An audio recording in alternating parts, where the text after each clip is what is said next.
Hello everyone, मैं CS Rewa Mundra स्वागत करती हूँ आप सभी का हमारे YouTube चैनल पुस्तक कॉमिक्स पर।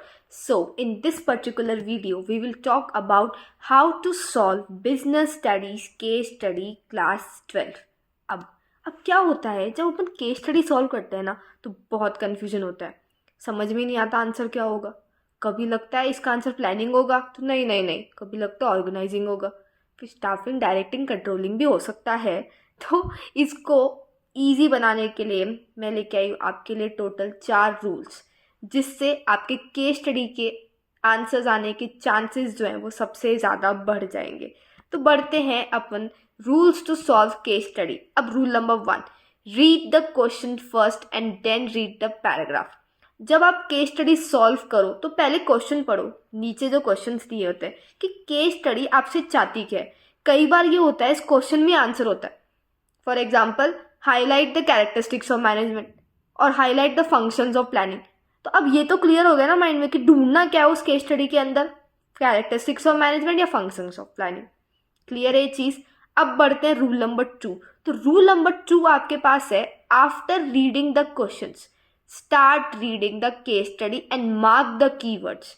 कि जब आपने क्वेश्चन पढ़ लिया अब क्या करो, केस स्टडी पढ़ो और बहुत थोरोली उस टाइम पे दिमाग से पढ़ो, बिकॉज आपके पास 3 घंटे ही होते हैं और आपको पूरा पेपर सॉल्व करना है। और ये आप जानते हो अप्रॉक्स 70 to 80% पेपर जो आपका रहेगा वो क्या रहेगा, केस स्टडी बेस्ड रहेगा। तो पहली रीडिंग के अंदर ही क्या मार्क करो, कीवर्ड्स। ठीक है, अब आते हैं rule number 3, right the answer with referring the lines. जब आप आंसर लिखो ना, चाहे वो आपको बोले या नहीं बोले, कोट द लाइन्स। आप लाइन्स कोट करो कि इस लाइन के थ्रू मुझे पता चला इसका आंसर ये होगा। इससे जो आपके आंसर्स है वो दूसरों के कंपैरेटिव क्या होंगे, एज पर होंगे। ज़्यादा लिखने को नहीं बोल रहा, यहाँ पन्ने नहीं भरने, पेजेस नहीं भरने, आपको ज़्यादा लिखने के मार्क्स नहीं मिलेंगे। टू द पॉइंट लिखो, लेकिन लाइन्स जो है वो रेफर करो। रेफर करोगे उसका बहुत बेनिफिट मिलेगा। और लास्ट अपना rule number 4, write the answer to the point and also mark the keywords. जब आप आपका आंसर लिख रहे हो ना, एकदम टू द पॉइंट लिखो और कीवर्ड्स मार्क करो उसके अंदर भी। ठीक है, तो टीचर क्या होगा, वो कीवर्ड्स को भी एक प्रायोरिटी देगा। क्या बच्चे ने क्या है, कीवर्ड्स लिखे, मतलब उसको कॉन्सेप्ट समझ में आ गया। या कॉन्सेप्ट समझना सबसे इंपॉर्टेंट चीज़ है। और जब आपने सब कुछ कर लिया देन चेयर्स क्योंकि आपकी केस स्टडी क्या हो गई है, सॉल्व हो गई है। आई होप आपको रूल्स तो एकदम क्लियर है। तो चलो इसको थोड़ा और बेटर समझने के लिए एग्जांपल लेते हैं। तो क्वेश्चन आपके सामने ये रहा। अब रूल नंबर 1 क्या था कि पहले लास्ट का क्वेश्चन पढ़ो। In the above case find all the characteristics of management and highlight the lines which help you identify them.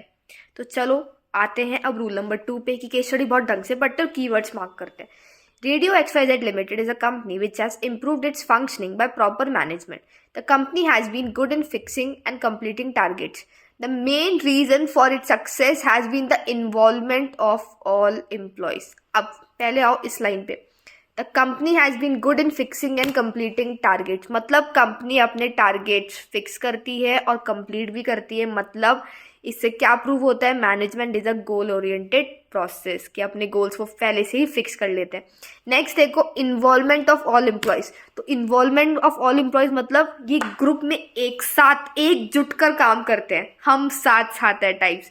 ठीक है, तो मैनेजमेंट क्या हो गई है, ग्रुप एक्टिविटी। बढ़ते हैं आगे। The company tries to keep its targets in front of employees so that each one of them can contribute to the completion of goals. Though their activities may be different, but yet they contribute to the common targets. The company has won the prize for the best organizational climate. This has been possible due to impact of great managerial discipline, which might not be visible to an outsider in first look, but he realizes when he stays in the organization. दिखता नहीं है लेकिन है। कैसे है, क्योंकि targets achieve हो रहे हैं। तो ये किससे क्या पता चल रहा है, मैनेजमेंट क्या है, एक इनटेंजिबल फोर्स, बिकॉज इसका जो भी डिसिप्लिन है ये दिख रहा है लोगों को। ठीक है, आप टच नहीं कर सकते। ठीक है, इसको सिर्फ आप फील कर सकते हो। कैसे फील करोगे कि आपके गोल्स अचीव हो रहे हैं, कैसे इफेक्टिवली हो रहा है, एफिशिएंटली। ठीक है, अच्छा नेक्स्ट आते हैं अपन। Gradually the organisation has developed in itself into a very successful company. It has produced different types of radios according to the needs. During the last decade it has adapted to the requirements of the market. Market के requirements के according adapt कर लिया, मतलब dynamic nature का क्या मतलब होता है? चेंज अडेप्ट करना। तो इसमें क्या आ गया? Management is a dynamic function. ठीक है, आगे बढ़ते हैं। The management of 3 components is ordinal significant, employ, process and amount. इसमें तो बहुत क्लियर है कि मैनेजमेंट क्या है? Multi dimensional, because multi dimensional में 3 चीजें थी, वही सेम इसमें 3 चीजें।